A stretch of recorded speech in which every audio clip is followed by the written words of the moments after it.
Drone-based gamma ray spectrometry is a new and innovative method of conducting geophysical surveys with a drone. Gamma ray spectrometry measures the gamma rays emitted naturally from radioactive elements as they decay. Specifically, we're looking for uranium-238, thorium-232, potassium-40, and cesium-137.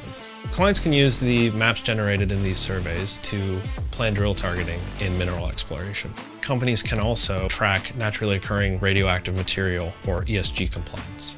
We're looking for radioactive signatures in naturally occurring materials, which tells a geoscientist or a geophysicist a little bit about the subsurface rock and the subsurface mineral composition and structure.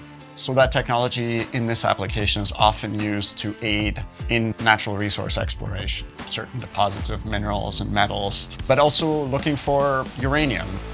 A field operation would look like taking our drone out to a specific site that you're looking to get exploration done on. We'd set up the drone with the sensor so we can see what counts it's getting for the radiometric signatures, automate everything to the right height so that we can get the proper data, so that we can get closest to the ground as possible, and then you can take the data and create maps. Drone it's the perfect intersection of data fidelity and utility and economic viability. Plane flies high, flies fast, it's quite expensive. The data you get back is at a very low resolution. On the other end, fully manual workflows, people in the field, through thorns and bush and bramble, you're not covering a lot of ground, very intensive. The drones are the perfect intersection. We can fly above the tree line, above the vegetation, large area coverage, very rich, high-resolution data set.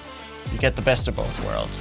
It's an emerging application of sensor technologies on drones to make the whole art of prospecting more efficient.